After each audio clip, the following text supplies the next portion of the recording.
আসসালামু আলাইকুম দর্শক শ্রোতা, সকলেই কেমন আছেন আপনারা? আশা করি সকলেই ভালো আছেন। তো দর্শক শ্রোতা, আজকের এই ভিডিওটি যে যেখান থেকে যে অবস্থাতে দেখার জন্য ওপেন করেছেন আপনাদের সকলকে জানাই শুভেচ্ছা এবং অভিনন্দন। তো দর্শক শ্রোতা, আজকের ভিডিওতে আমরা আলোচনা করব কপিরাইট স্ট্রাইক নিয়ে। তো দর্শক শ্রোতা, আমরা সকলেই অবগত রয়েছি অন্য কোনো ব্যক্তির ব্যবহৃত কন্টেন্ট যদি আমাদের চ্যানেলে আমরা ব্যবহার করি, সেক্ষেত্রে ওই কন্টেন্ট ক্রিয়েটর চাইলে আমাদের চ্যানেলে কপিরাইট স্ট্রাইক দিতে পারেন। তো দর্শক শ্রোতা, এই বিষয়গুলো আমরা সকলেই প্রায় জানি, কিন্তু আজকে আমি আপনাদের বলতেছি যে অন্য কোনো ব্যক্তির ব্যবহৃত কন্টেন্ট আপনার কন্টেন্টের সঙ্গে যদি আপনারা ব্যবহার করেন, সেক্ষেত্রে ওই কন্টেন্ট মালিক আপনাকে কপিরাইট স্ট্রাইক দিতে গেলে 10 বার চিন্তা ভাবনা করতে হবে যে কপিরাইট স্ট্রাইক দিব কি দিব না। তো দর্শক শ্রোতা, এই কথাগুলো কি কারণে আজকে বলতেছি, পুরো ভিডিও ক্লিপটি দেখুন। বিশেষ করে যারা নিউজ ভিডিও তৈরি করেন, যারা এডুকেশন পারপাসে ভিডিও তৈরি করেন, তাদের জন্য আজকের এই ভিডিও ক্লিপটি খুবই গুরুত্বপূর্ণ। তো দর্শক শ্রোতা, আমরা সকলেই জানি যে অন্য কোনো ব্যক্তির ব্যবহৃত কন্টেন্ট যখন আমাদের চ্যানেলে আমরা ব্যবহার করি, তখন ওই কন্টেন্ট মালিককে ইউটিউব নোটিফাই করে, ইউটিউব নোটিফিকেশন পাঠায় যে আপনার কন্টেন্ট অন্য কোনো ব্যক্তি ব্যবহার করতেছে। আপনি চাইলে ওই ব্যক্তির ইউটিউব চ্যানেলে কপিরাইট স্ট্রাইক অথবা কপিরাইট ক্লেমের জন্য অ্যাপ্লাই করতে পারেন। তো দর্শক শ্রোতা, এই নোটিফিকেশন পাওয়ার পর ওই কন্টেন্ট ক্রিয়েটর আপনার বিরুদ্ধে ব্যবস্থা গ্রহণ করে, এটা স্বাভাবিক বিষয়।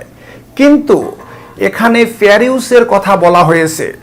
ফেয়ার ইউজ জিনিসটা এমন একটা জিনিস যে অন্য কোনো ব্যক্তির ব্যবহৃত কন্টেন্ট আপনি ব্যবহার করেছেন আপনার কন্টেন্টের সঙ্গে, সেক্ষেত্রে ইউটিউব ডিটেক্ট করতে পারে না, ইউটিউব বুঝতে পারে না যে আসলে এটা ফেয়ার ইউজের আন্ডারে পড়েছে না কপিরাইটের আন্ডারে পড়েছে।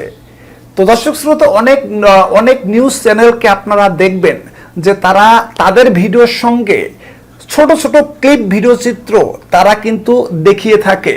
এটা কি কপিরাইট নয়? এটাও এক ধরনের কপিরাইট। তো দর্শক শ্রোতা, এই কাজটি তারা কিভাবে করে? এই কাজটি করে তারা ফেয়ার ইউজের আন্ডারে।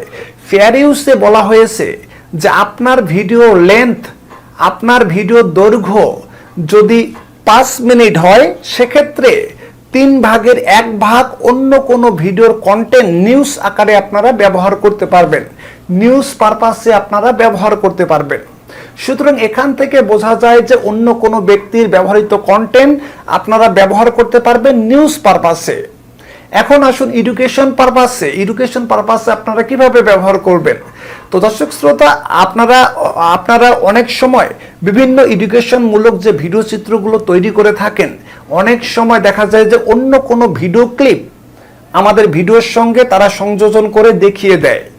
এই যে তারা এডুকেশন পারপাসে এই ভিডিও ক্লিপটি আমাদের দেখিয়ে দেয়। তো এখানে বলা আছে এডুকেশন পারপাসে এবং নিউজ পারপাসে যে কোনো কন্টেন্ট ক্রিয়েটরের ছোট্ট ভিডিও ক্লিপ আপনার কন্টেন্টের সাথে ছোট্ট করে আপনারা ব্যবহার করতে পারবেন, তাতে কোনো কপিরাইট স্ট্রাইক আসবে না। তো দর্শক শ্রোতা, আশা করি আপনারা এতটুকু বুঝতে পেরেছেন যে কিভাবে কপিরাইট করলে আপনাদের চ্যানেলে কপিরাইট স্ট্রাইক আসবে না। নিশ্চয়ই আপনারা এতটুকু বুঝে গেছেন। তো দর্শক শ্রোতা, এখানে যদি ফেয়ার ইউজের বিষয়গুলো না থাকতো, তাহলে এতটুকু কন্টেন্ট কেন, যে কোনো ছবি, যে কোনো কিছু আপনারা ব্যবহার করতে পারবেন না।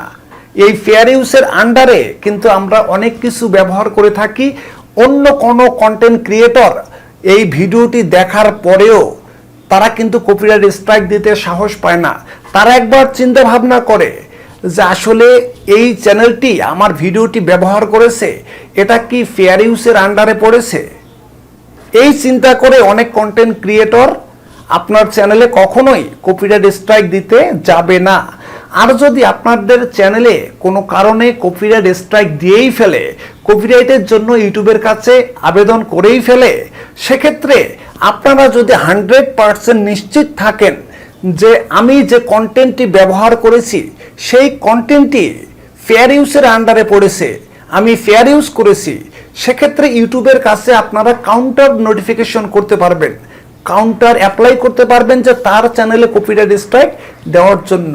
সুতরাং এখান থেকে আপনাদের কাছে পরিষ্কার হয়ে গেছে যে অন্য কোনো ব্যক্তির ব্যবহৃত কন্টেন্ট আপনারা ব্যবহার করতে পারবেন আপনার চ্যানেলে, কিন্তু অন্য ব্যক্তি আপনাকে কপিরাইট স্ট্রাইক দিতে গেলে 10 বার চিন্তা ভাবনা করতে হবে।